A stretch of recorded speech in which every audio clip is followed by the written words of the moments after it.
하나님의 말씀 빌립보서 4장 8절, 9절 두 절 말씀을 우리 말씀의 의미를 생각하면서 한번 합독을 하도록 하겠습니다. 시작.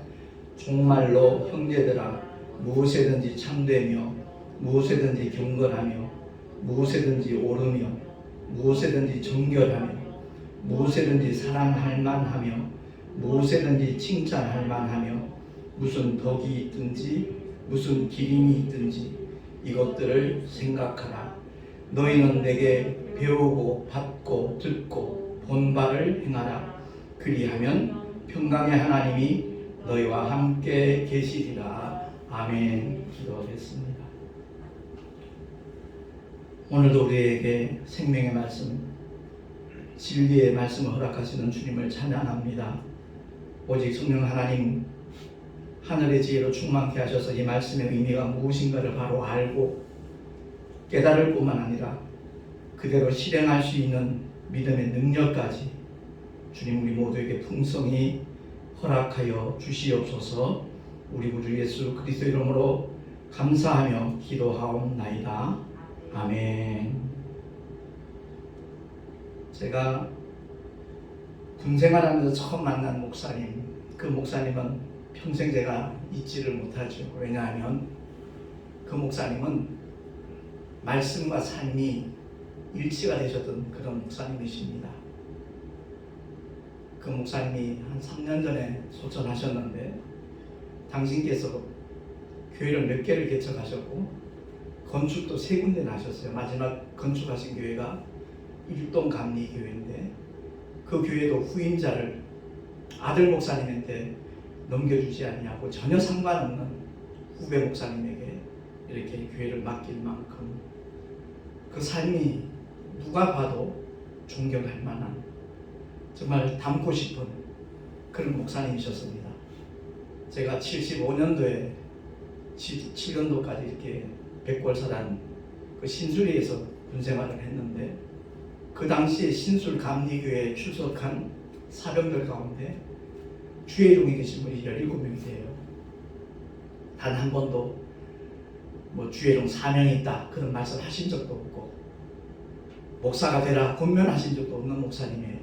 근데 그 목사님의 그 목회 현장을 그 삶의 자리를 보고 그 많은 사병들이 정말 믿음 있던 사람들 군대 가서 믿음을 팔아먹는다 그러는데 오히려 정말 믿음이 오히려 정말 견고해져서 주의종이 돼서 참 여기저기서 목회 활동하고 있는 그 소식을 가끔씩 전해 듣습니다. 오늘날 많은 분들이 먼저 믿는 사람들 때문에 상처를 받고 실족을 하고 시험에 들어서 교회를 떠나는 그런 현상들이 사실 많이 일어나고 있거든요. 주님이 분명히 말씀하셨습니다. 말세에는 거짓 선지자가 많이 등장하게 될 것이다 하는 것을 일러주셨죠. 그 사이비와 이단들, 사이비는 비슷하긴 한데 다르고요. 이단은 말 그대로 다른 입자 끝단자, 끝이 달라요. 결국은 자기가 하나님이래요. 자기가 심판주래요. 그들이 이단입니다. 그래서 어쨌든 거짓 선지자가 많이 등장할 것을 주님이 예고하셨는데 가슴 아프게도 교회 안에서도 그런 일들이 발생하고 있기 때문에 참 주의 종의 한 사람으로서 하나님께 너무 죄송하기도 하고 마음 아프기도 한 그런 일들이 일어나고 있습니다. 마태복음 7장 15절 16절 말씀 주보에 나와 있으니까 우리 한번 합독을 하겠습니다. 시작. 거짓 선지자들을 삼가라. 양의 옷을 입고 너희에게 나오나 속에는 노략질하는 일이라. 그의 열매로 그들을 알지니 가시나무에서 포도를 또는 은건귀에서 무화과를 따겠느냐. 이러므로 그의 열매로 그들을 알리라. 아멘.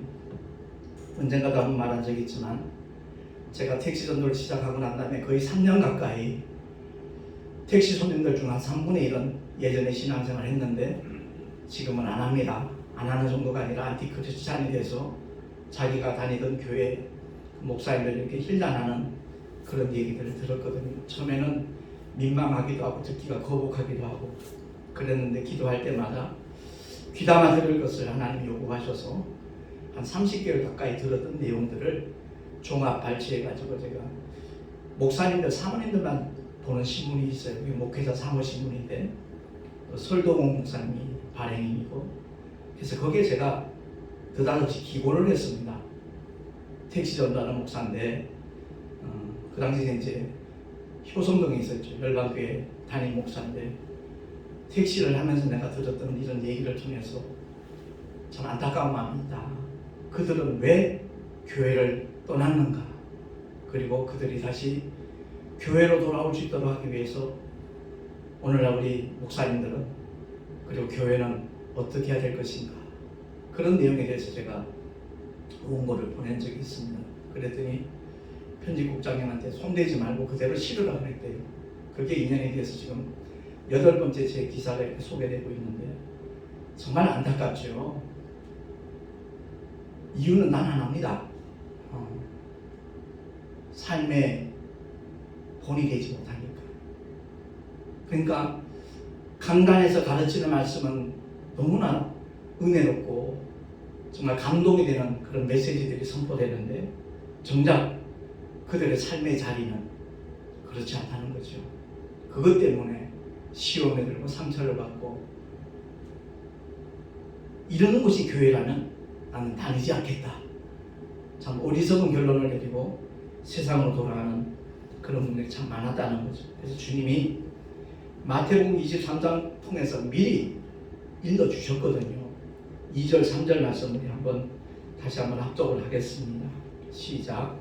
서기관들과 바리새인들이 모세의 자리에 앉았으니 그러므로 저희의 말하는 바는 행하고 지키되 저희의 행위는 본받지 말라. 왜? 그들은 말만 하고 행치 아니하니까. 그것 때문에 화 있을진저 화 있을진저 우리 주님이 선포를 하시잖아요. 주님은 사랑이신데 왜 화를 선포하셨을까? 목적은 단 하나죠. 깨닫고 돌이키라는 겁니다. 통해 자복하고 정말 하나님이 기뻐하시는 삶의 자리로 돌아오라는 것이 주님의 심정이라는 것입니다. 그러면서 마태복음 23장은 바로 그 주님의 그 저주장이거든요. 25절에도 보니까 잔과 대접의 겉은 깨끗이 하되 그 안에는 탐욕과 방탕으로 가득하게 하는도다. 주님이 탄식하시면서 정말 회개를 촉구하는 그런 말씀이잖아요.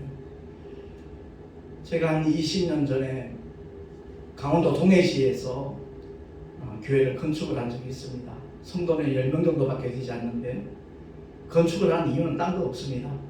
주문진 순복음교회 목사님이 제 동기 목사님인데 제가 개척을 그 당시에 6번째가 할 텐데 목사님 개척하는 것도 좋지만 지금 담임 목사님이 미국으로 떠나고 없고 성도들만 7, 8명 있는데 우선 여기 와서 제대로 이렇게 교회를 이끌어 나갔으면 좋겠다 해가지고 제가 이제 동해시 반안동으로 찾아가 봤죠. 가봤더니 교회가 아니라 그야말로 창고를 이렇게 개조해가지고 벽돌로 지은 창고도 아니에요. 옛날에 브로크라고 했죠.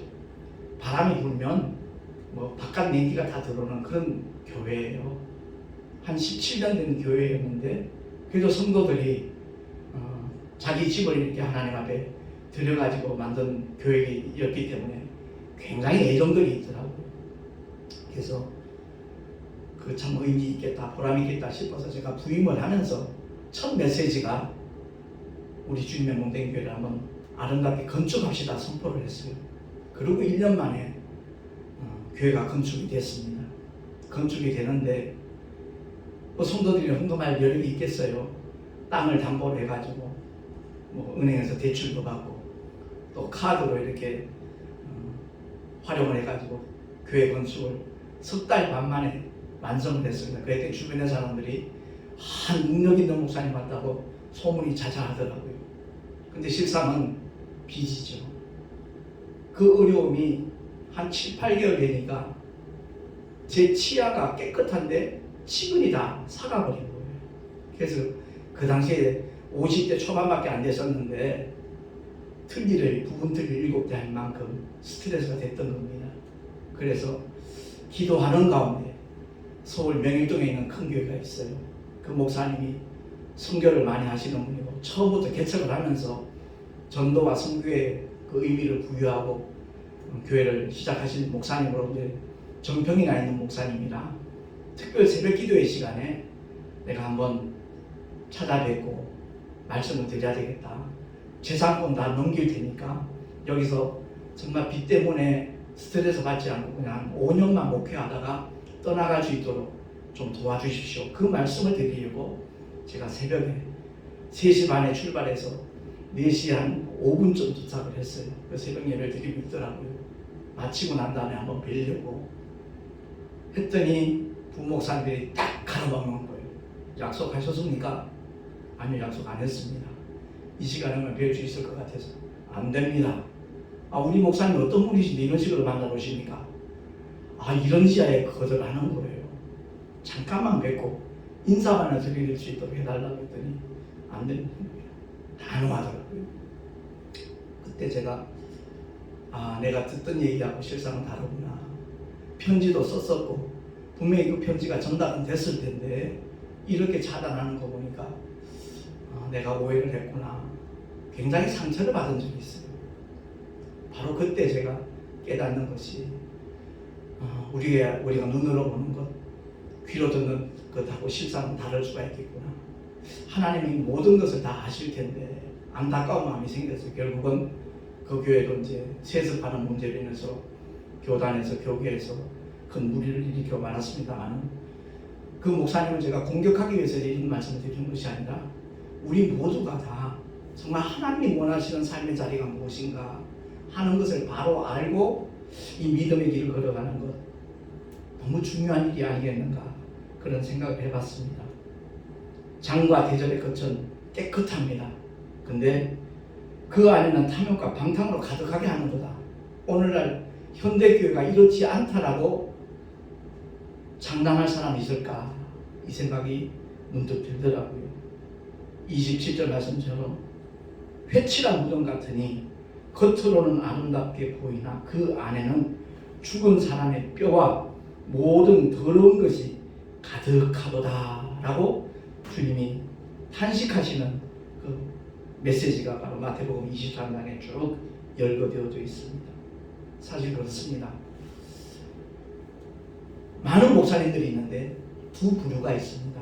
정말 하나님의 은혜를 받고 깨닫고 회개하고 주님을 만난 사람이 그런 과정을 거쳐서 목사 안수를 받은 주의 종들이 있고 한 30년 전, 40년 전만 하더라도 목사님이 참 부러움의 대상이었거든요. 그 당시 젊은이들이 목사가 되면 이렇게 인정받고 대접받고 존경받을 수 있구나 싶어가지고 머리가 좀 비상한 친구들이 신학교 들어가서 그 과정을 다 마치고 난 다음에 목사 안수 받은 그런 부류가 있다 이 말입니다. 과연 하나님 보실 때 어느 부류의 사람이 정말 신실한 하나님의 종들이겠는가? 이 문제는 우리가 모두 다 심각하게 한번 생각해 볼 문제입니다. 비단 목회자뿐만 아니라 성도들도 마찬가지입니다. 그 직분을 받을 때 어떤 사람은 그 직분이 명예직으로 생각하는 사람이 있거든요. 결코 그것이 아니라 정말 섬길 수 있는 기회라는 것을 알고 안수집사님이 되건 권사님이 되건 장로로 장립이 되건 그것을 바로 알고 그 길을 걸어가는 사람과 그렇지 않은 경우는 그 결과가 너무너무 판이하게 다르다는 것, 그것을 참 깨달아서는 정말 좋겠다는 마음이 늘 제 마음속에는 있습니다. 겉으로 볼 때는 성공한 것 같고 대단한 것 같고 그럴지라도 그 내면 속에 하나님의 의도와 전혀 상관없는 그런 삶의 자리고 그런 목회라면 과연 그날에 그 사람은 어떤 모습이 될까 이런 것을 생각해 볼 때가 있습니다. 그래서 정말 구원을 받으면 무엇보다도 올바른 가치관이 생겨나거든요. 그런 은혜를 사모하는 저와 여러분 될 수 있기를 예수 이름으로 축원합니다. 그래서 오늘 본문의 말씀에 사도 바울이 정말로 형제들아 무엇에든지 참되며 무엇에든지 경건하며 무엇에든지 옳으며 무엇에든지 정결하며 무엇에든지 사랑할 만하며 무엇에든지 칭찬할 만하며 무슨 덕이 있든지 무슨 기림이 있든지 이것들을 생각하라. 여기까지는 누구나 할 수 있는 말씀입니다. 모든 목사님들이 모든 장로님들이 직분자들이 할 수 있는 권면할 수 있는 그런 메시지입니다. 그러나 9절 말씀 과연 이렇게 사도 바울처럼 말할 수 있는 주의 종이 있다면 직분자가 있다면 그는 얼마나 복 있는 사람일까 하는 생각이 들더라고요. 우리 한 번 더 합독을 하겠습니다. 9절 말씀 시작. 너희는 내게 배우고 받고 듣고 본 바를 행하라. 그리하면 평강의 하나님이 너희와 함께 계시리라. 아멘. 그렇습니다. 단순히 은행일치가 아니라 은생일치가 되어야 된다는 거죠. 삶 자체가 그 믿음과 하나 될 때 그분의 입에서 나온 말이 누구에게보다 그 사람에게 먼저 실천되어지고 적용되어지는 그러한 삶을 살아간 사람, 그 사람이 가장 복 있는 사람이고 지혜로운 믿음의 주인공이 아니겠는가 하는 것을 생각을 합니다. 그래서 주보의 한가운데 구원받으면 바른 가치관이 생겨나야 그게 진짜 구원받은 사람의 모습이다 하는 내용을 제가 언급을 해놨는데 그 위에 있는 것들은 주님이 정말 책망하고 지적하는 문제점 투성이지만 올바른 가치관이 생겨나고 나면 밑에 나와 있는 성경 구절 말씀대로 바뀌어질 거라는 거죠. 그래서 골로새서 3장 2절 말씀 우리에게 이루어지기를 정말 사모하는 마음으로 한번 합독합니다. 시작.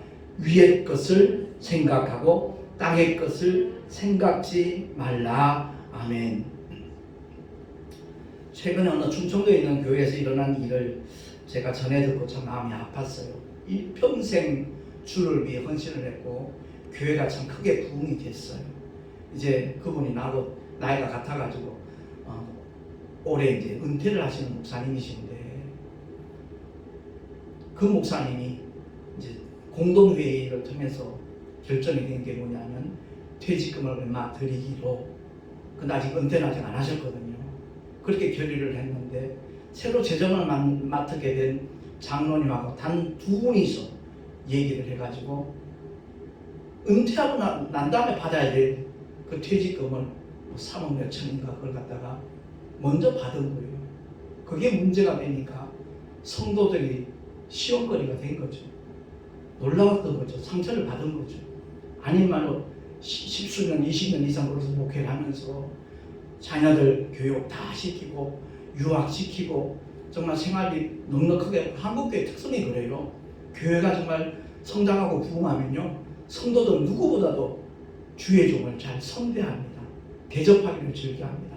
정말 대우해 드리면서 거기서 기쁨도 느끼고 보람도 느끼고 그러는데 그 교회는 상당히 그런 풍성한 대접을 받은 교회인가 봐요.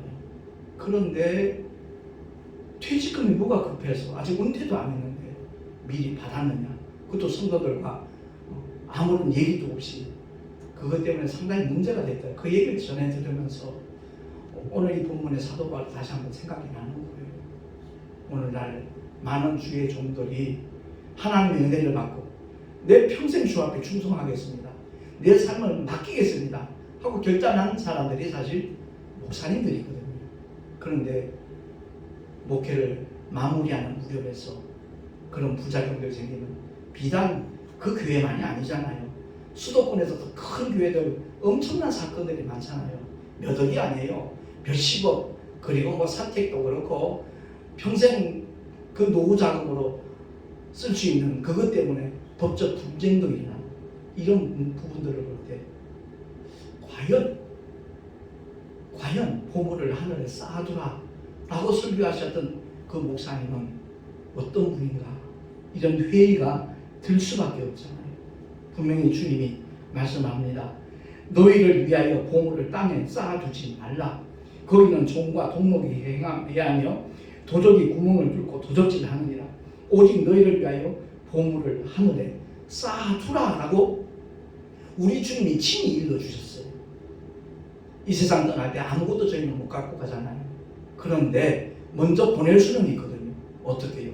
하나님의 뜻대로 사용하는 것만큼, 해외 선교단들 후원하는 만큼, 힘들고 어려운 교회들을 이렇게 도와주는 만큼, 가난하고 어려운 성도들을 정말 실질적인 도움을 받을 수 있도록 베푸는 만큼, 그것은 바로 자기 영혼을 위해서 하나님 나라에 미리 자기의 분깃을 보내는 가장 지혜로운 하나님의 방법이거든요.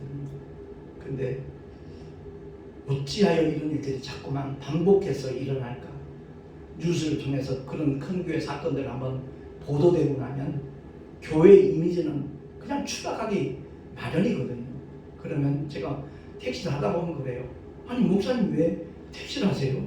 그래서 이런 일로 인해서 시작이 됐는데 저는 굉장히 참 보람되게 계속 택시를 합니다. 아니 교회 돈 많지 않아요? 교회는 다 돈 많은 곳으로 알고 있더라고요. 그래서 사실 그렇지 않습니다. 빈부의 격차가 가장 심한 곳이 있다는 것은 바로 오늘날 한국 교회입니다. 사건 사고 한 번씩 터지고 나면 모든 교회가 돈 많은 줄 알아요. 실제로 택시를 하면서 목회하는 목사님이 3,000명 넘고요. 대리운전이나 택배기사 하면서 목회하는 목사님 합하면 한 8,000명 된답니다. 기독교 방송국에 제가 출연했을 때 PD들 통해서 들은 얘기입니다. 그러면 택시 쏘는데 깜짝깜짝 놀라요. 그러면서 아무튼 유튜브 꼭 한번 찾아보겠습니다.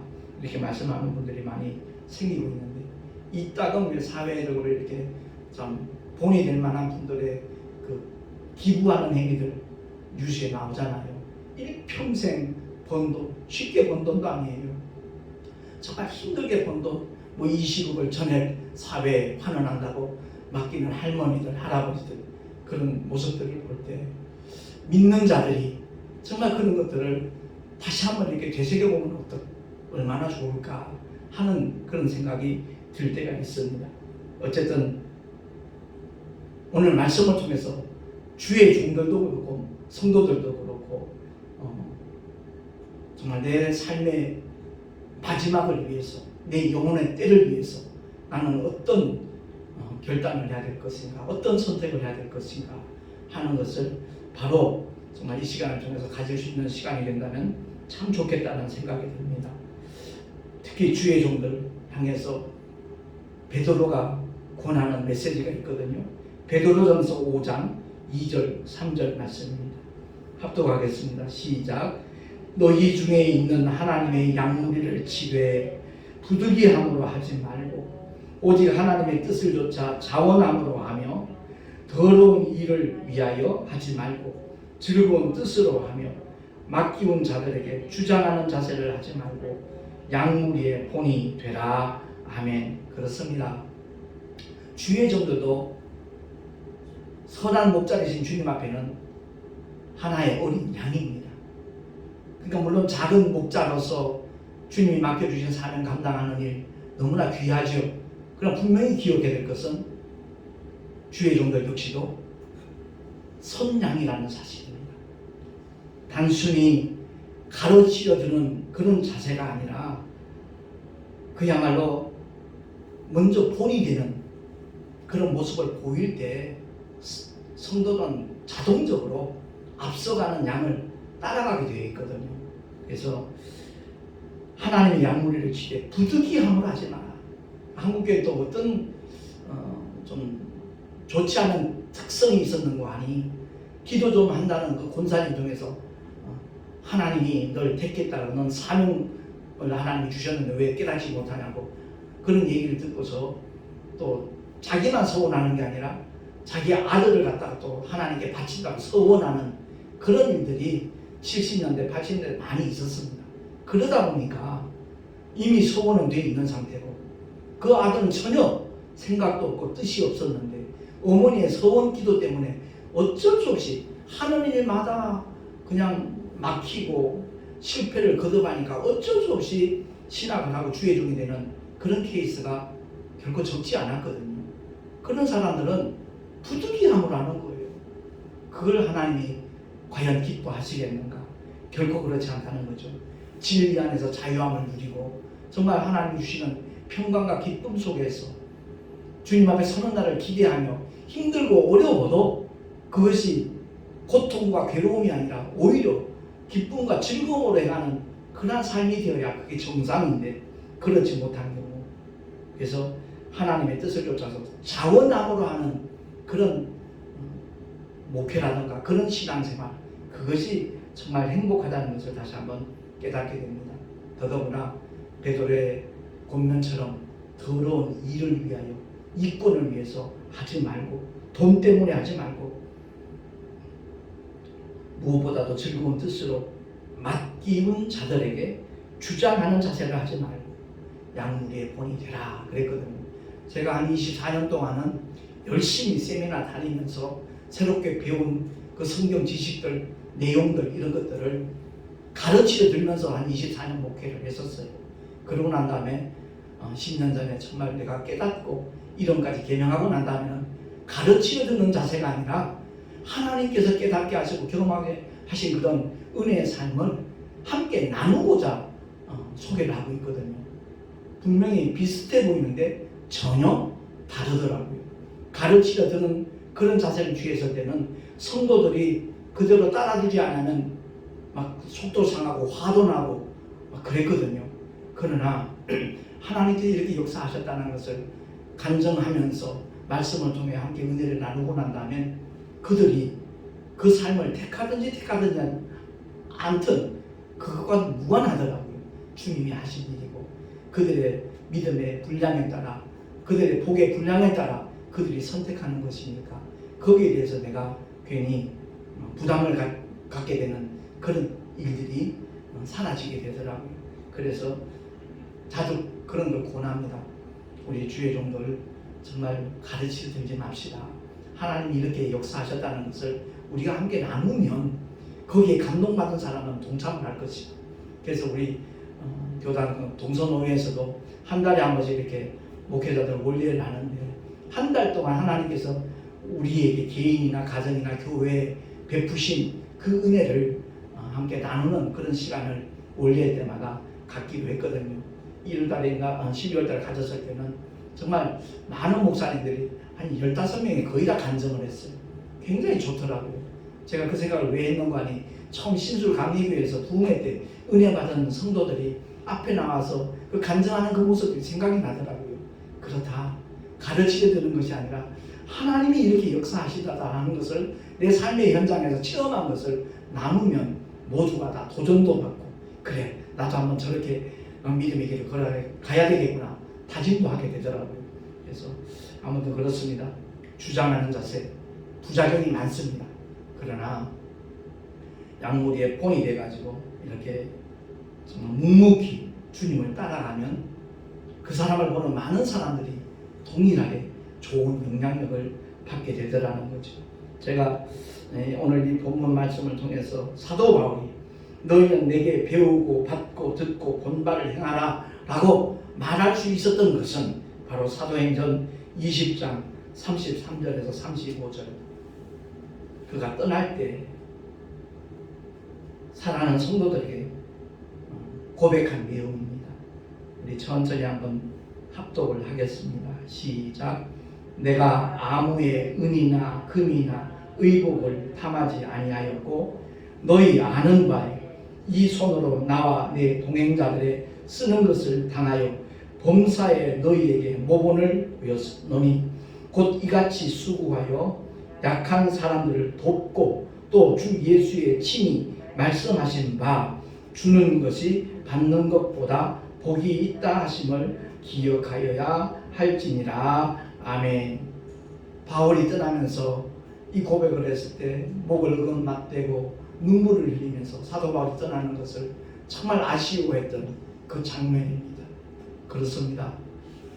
일평생 목회를 하고 은퇴할 때 이런 모습으로 은퇴를 한다면 그 파장 효과는 어마어마할 텐데, 그 목사님을 정말 바라보는 많은 사람들이 감동도 받고 은퇴자가 받지 않았다 할지라도 그 노후를 책임질 수 있는 성도들이 여기저기서 출연하게 될 텐데 왜 그런 마음들을 갖지 못할까 하는 생각을 갖게 되더라고요. 동시에 제가 어려운 상황 속에서 교회 문 닫기 싫어가지고 택시가 시작됐지만 그 택시 전도가 시작된 것이 저로서 얼마나 고맙고 감사한 일인지 몰라요. 그것을 통해서 정말 사도 바울이 그 힘든 여정 속에서 나는 날마다 죽노라 라고 말하면서도 그가 끝까지 그 길을 걸어갈 수 있었던 이유가 뭔가 하는 것도 깨닫게 되어졌고요. 사실 저는 잠을 참 잘 자요. 벽에가 머리에 닿으면 3분 안에 그냥 꿈나라로 가버립니다. 택시하고 난 다음에 제 아내가 그래요. 택시하고 난 당신은 벽에가 머리에 닿으면 1분 안에 꿈나라 가는 게 아니라 죽어버린대요. 그만큼 참 몸으로는 힘들죠.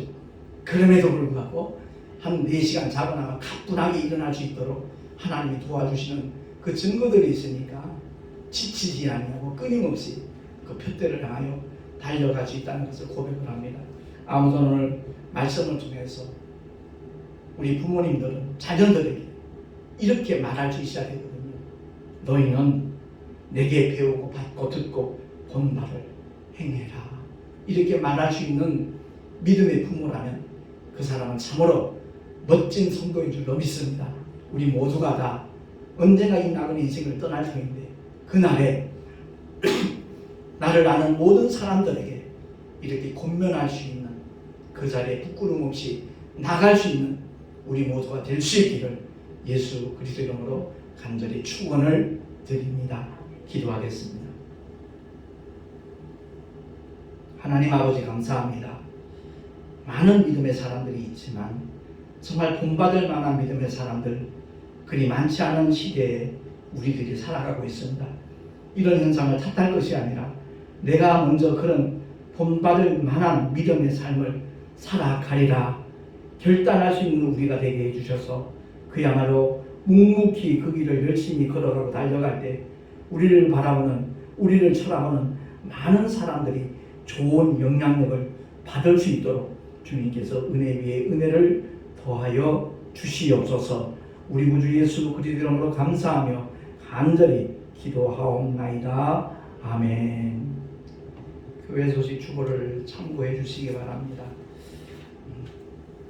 제가 2월 1일 교통사고가 나서 2주간 스마일 한방병원에 입원을 했는데 오늘날 교통법규 보상 체제가 조금 불합리한 것 같더라고요.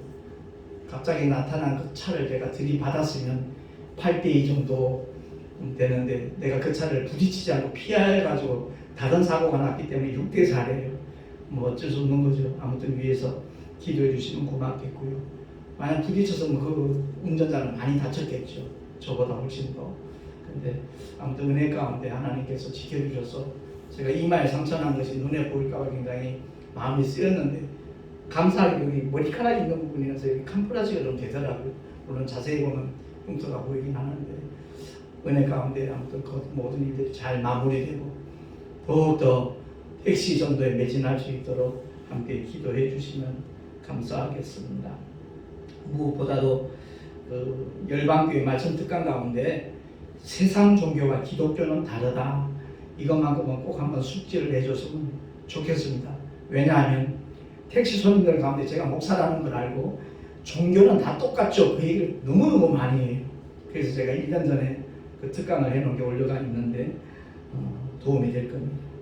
드린 예물 위해서 잠시 기도하고 축도로 예배를 마치도록 하겠습니다.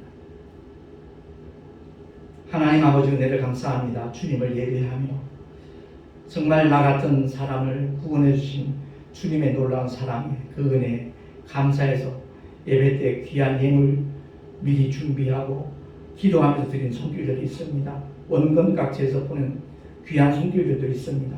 주님 기쁘시길 흠양하여 주시고 11조와 모든 헌물들이 하나님의 영광을 위하여 주님 나라 확장하는데 아름답게 쓰임받을 수 있도록 주께서 역사하여 주시옵소서. 드린 손길들마다 복의 복을 더하시고 은혜 위에 은혜를 더하여 주시옵소서. 일마다 때마다 하나님이 함께 하시는 믿음의 증거들이 풍성하고 다양하게 나타나게 하여 주시옵소서. 뿐만 아니라 하늘의 귀한 상급으로 쌓여질 수 있도록 주님 역사하여 주시옵소서.